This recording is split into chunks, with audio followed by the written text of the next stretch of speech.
then how are we then saying no one made all this? Just like if I said no one made this camera and the tripod.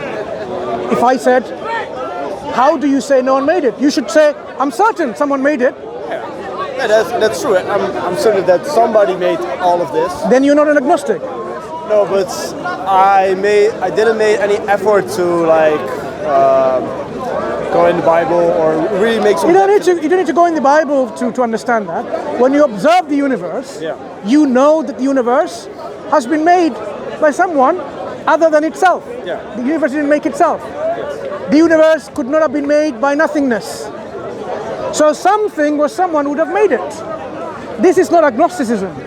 You are already a theist. You are already a believer that there was someone higher in power and authority and majesty has made this world, this universe. You just need to know who it is or what it is. Yeah? So that's the journey of finding out what indeed or who indeed is our creator. This is not agnosticism.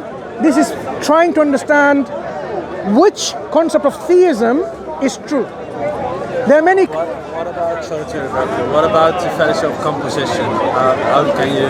What is the fallacy of composition?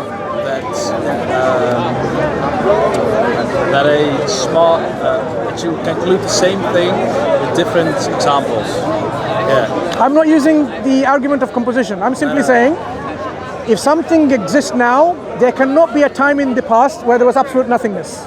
Because absolute nothingness cannot make anything. I agree. It's the argument from Origination, right? أم خلقوا من غير شيء أم هم الخالقون أم خلقوا السماوات والأرض بل لا يوقنون. This is the Quranic arguments of origination. When things like this, we see, it could not have originated by itself or by nothingness. You need an originator other than itself to explain its origin. Nothingness. No. The thing you know. To give you an example. If something exists today, like you and I, what's your name? Boy. Boy. Yeah. Boy. I'm Mansur. Boy. What's your name, brother? Hussein. Hussein. Hussein, Boy, Mansur, and you? Yasin. Yasin and Hussein and Boy. You and I, we exist. We have prior to us some other existence, our parents, and so on and so forth. And we can go back to the earth, our solar system, and so on. We cannot say at point in the past there was simply nothing, and then something popped into existence. Because nothing is the absence of anything.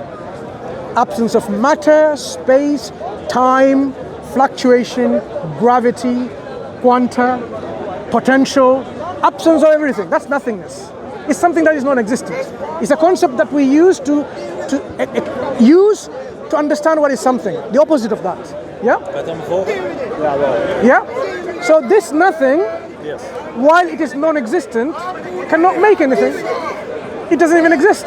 It doesn't have any energy or power to do anything. It doesn't have the will to do anything. It simply lacks everything.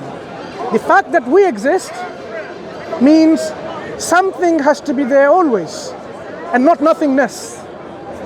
Always something. In the history past, however past you go, there has to be always something. If this is the case, then there is a problem called infinite regress of causes. You cannot have something being caused by something which was in turn caused by something ad infinitum. If it doesn't stop somewhere as the first cause, you would not be able to explain this. To give you an example, you see this? Don't interrupt. You see, if you say, don't interrupt. He is a toxic heckler. No. Toxic. See? What did I tell you? To debate Christians. What did I tell you? Very toxic heckler. Insulting. No. So, this bag was on my hand. If I want to give it to your hand, I have to do that action, right? For that action to take place, I just simply give it to you. But what if I said, before I give this back to you, this book needs to come from him to me. There are infinite number of people between you and me that this has to go through. Make it simple. I have to give it to her and this lady and this gentleman and you are very intelligent and very smart individuals like yourselves. Don't have to disagree. I'm saying we're talking about the problem of infinite regress.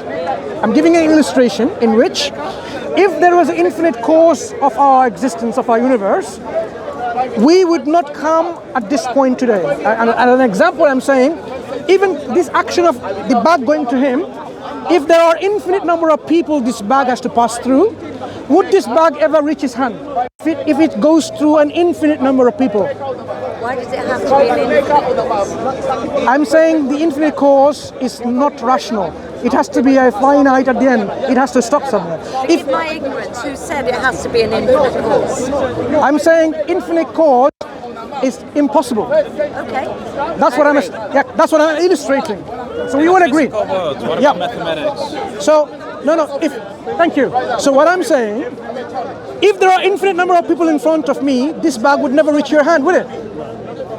If the universe was caused by someone or something that was in turn caused by something, infinite causes will never come to make that last action of creating the universe.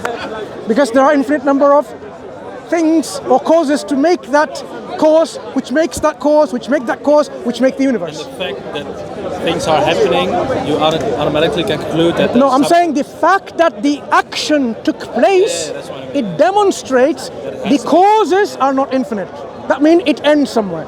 We say this is the first cause. You've heard of the first cause argument? It's just another way of using it. So there is a first ever cause. Prior to this, there is no other cause necessary. Because what we call is the necessary explanation, the necessary reason, the existence, the independent necessary. I have to translate it in Dutch, by the way, but how can you conceptualize necessary? It's Allah subhanahu wa ta'ala, it's the only necessary thing. Yeah. But how can you conceptualize a necessary being? How do you know? Has to be necessary. Everything else is not necessary. And because they're not necessary, look, Because you could have been created as a woman, right? You could have been created as a man from Pakistan or India or Indonesia or somewhere else, right? You could have been created. But the only thing we... Do you understand? Yeah. You are not necessary to be in the way you are. Yeah, sure. Because of all of these things that we see, we call them contingent. They don't have to be necessarily like that. They could be otherwise. Why does it have to be? Why does it have to be an upset? Because everything has an upset. That's why. No. What I'm saying is, everything that you see is not something that necessarily has to be like that. No. So, because everything is not necessary. You automatically conclude this, that if everything is contingent, there has to be. Now you tell me, if everything is contingent, how do you explain the set of all contingent things? I agree. Then it has to rely on something which is not contingent. So that's why we talk about the independence, the aseity, the sovereignty, the self-sufficiency of our Creator, who is not dependent on anything.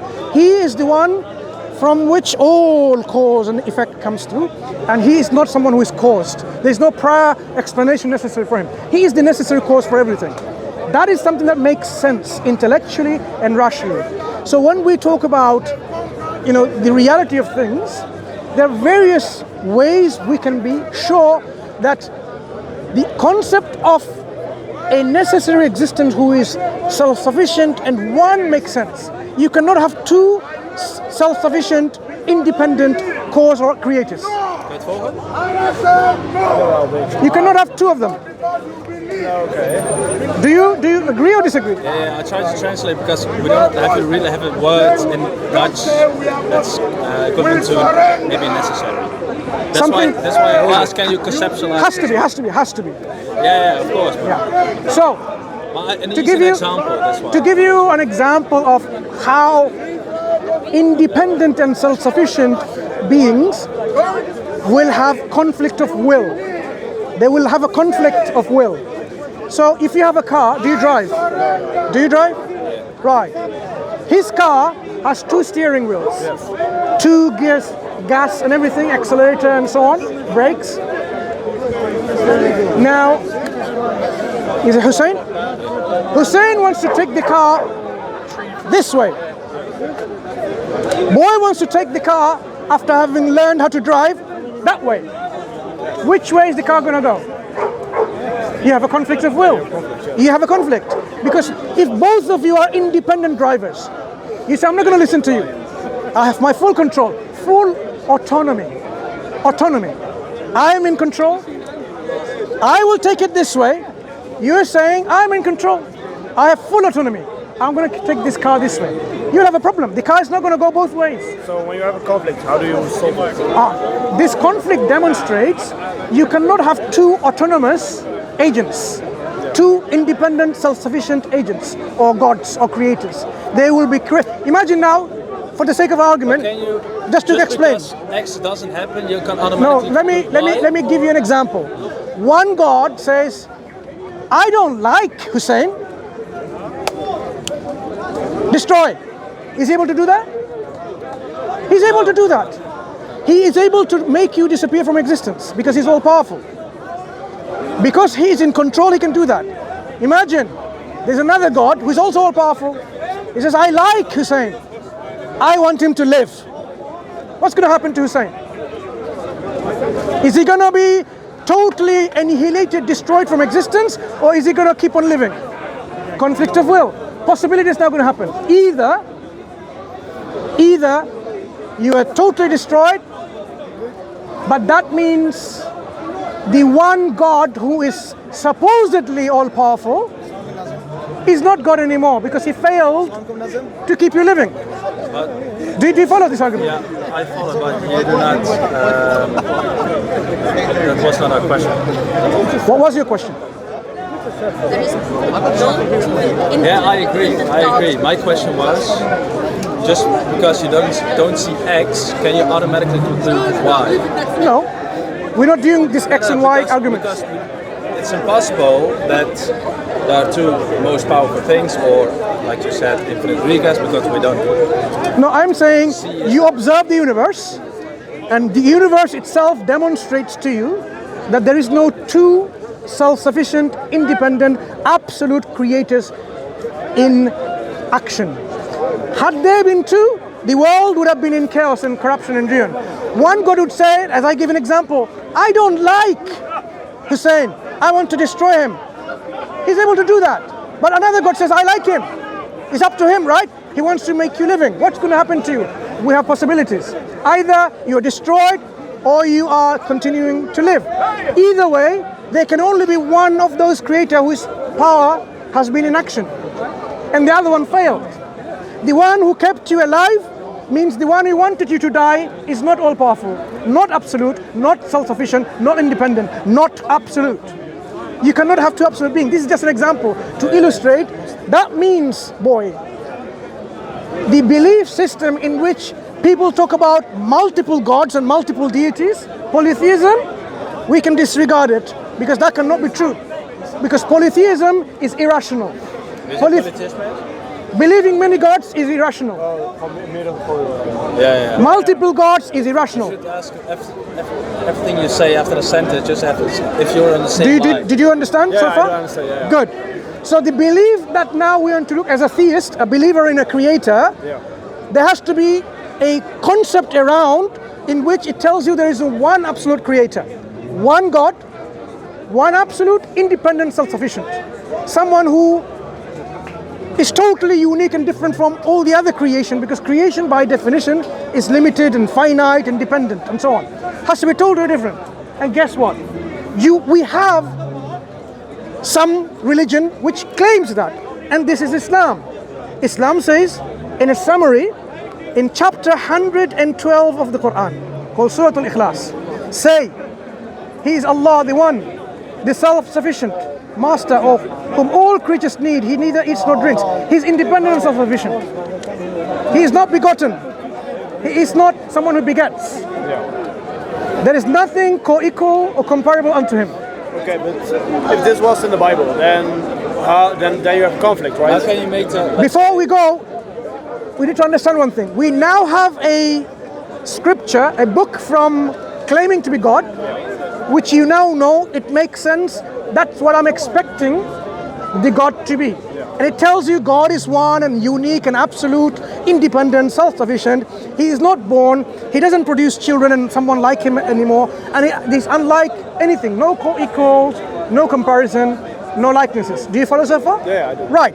So this is something that we need to take seriously, because now we know, having accepted that there is a creator, and this book seems to be in line with my understanding, my heart and my mind is in line with it. So this has given me enough reason to look further into this belief system. Bible, you said. What does the Bible say about God? Let's scrutinize, like you'd scrutinize what the Quran says about God. Let me give you an example from the Bible. Wat is jouw precieze vraag eigenlijk? Hij liet een bericht zien van dat wat in de Koran stond, dat God de enige God is. Maar ik zei van ja, maar als dat bijvoorbeeld in de Bijbel zou staan, dan heb je nog steeds een conflict. Hoe ga je dat soort van dan... Zo'n conflict als dat samen... Nee, kijk, bijvoorbeeld... I will say it in English. Yeah. Or Dutch, and you can translate. Yeah. So if you in the Quran it says Allah is the absolute. You say it in Dutch and then you translate back. Kijk, in de Quran staat Allah is de enige God en zo. Maar als je dat bijvoorbeeld in de Bijbel ook zou hebben, wat we hadden eerst daarvoor hadden we toch een conflict. Is it a problem?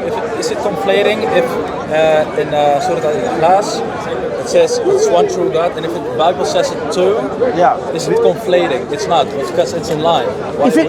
If it's not in line, if the Bible says something different, if it's in line. In line, yeah. If it's in line, we need to know exactly what the Bible is saying. We have to independently, on its own merit, investigate and look into the whole Bible and see what gives the picture. Because to us Muslims, we don't believe the Quran is the first and the last guidance book from God. It's not the first one. No. We believe God has sent prophets and messengers in the past. Some of those prophets and messengers came to the Jewish people, who recorded their teachings in their scripture. They call it Bible or the Tanakh or the Torah, Nabiyim, Ketubim, and so on and so forth. But we also know they also distorted, changed, corrupted that message that was given to them. They changed a lot. Yeah. So that's why you cannot take that information and say, I can accept that, because this is something that is Changed. Over changed. Time, yeah. You have to now find information from God which is giving you an authentic information, unchanged, so you can follow that for your life, for your guidance. An example, I was looking at the sky and I couldn't see a rainbow. But rainbow sometimes appears in the sky. Do you know why rainbows are there, according to the Bible? No. Right. So at one point, God destroyed humankind. This is the biblical account. And then he made a covenant with the people who survived. Noah and his family, some people of his family and his followers. And he says, from now on, I am not going to destroy whole of mankind altogether. Okay? And I make this contract with you. I make a covenant. And a sign of this covenant is I'm going to put a rainbow in the clouds. So next time in the future, when I am about to destroy mankind again wholesale, and I look at the clouds and I see the rainbow, I will remember my covenant. So then he will say, and now stop destroying mankind. Now ask yourself, God needs to be reminded by a rainbow of a contract that he made some point in the past. That doesn't sound like God is self-sufficient in his knowledge and perfect in his knowledge, absolute in his knowledge. It's a deficient God. That's why we have to say this information that's in the Bible is not from God. Because you would expect God to describe himself to be all knowledgeable. An absolute being is not acquiring knowledge from anyone else, because he's independent. So the knowledge that he has is perfect, self-sufficient, perfect knowledge. So the biblical point here, the Judeo-Christian Bible, fails us to accept a God described in the Bible. It doesn't make sense. So this is how you can filter this information, and you can say, look, any monotheistic religion that believes in one God, when we examine the religion, their books, their prophets, we can arrive at a conclusion which one is indeed from this God that I know exists as an absolute God. Yeah. So when we look at the Quran, you will find that you would not be able to disagree with the teachings of the Quran brought by Prophet Muhammad sallallahu alaihi wasallam about God, about your purpose of life, about what's going to happen to you. This is, all of it will be in sync with you. Your desires may go against you, but your rational mind and faculty will struggle to reject this message. You might say, I'm a vegetarian and the Quran says you can eat meat. You can struggle, but the fact that you have teeth, which are canine, you have enzyme in your stomach to digest proteins, you know that you are made to be something that can eat it's not animals. The main argument. No, it's not. No, what I'm saying is, I'm saying you are also a proof against you to be a vegetarian by nature. You're not. So your desires may be that I want to not eat any animals because I'm so compassionate and so on and so forth. So the conflict can be there, you and your emotions. You might say, I don't want to go and fight. You could be emotional. I don't want to go and fight anyone. But the Quran says, look, why would you not fight when they come and they want to totally annihilate you from existence? They come and oppress you and they want to kill you and your family and drive the messenger out. Would you not fight those people? A rational individual say, we need to stand up to this oppression. If you're not able to, well, get someone else who can help you with this, being strong, courage, moral courage, and so on and so forth. So, but it doesn't mean that fighting is wrong. When, say, this country is invaded by your country, do you think the English people will sit there with flowers? Welcome, welcome, welcome. No, of course not. They will resist and fight. Because you're not coming with the intention to bring love and kisses. You might be just destroying all of it because you don't like the English culture, for example. You say, no, we're going to destroy all of the English culture and we're going to put our Danish culture in here. English people they ought to defend themselves. Not Danish. Where are you from?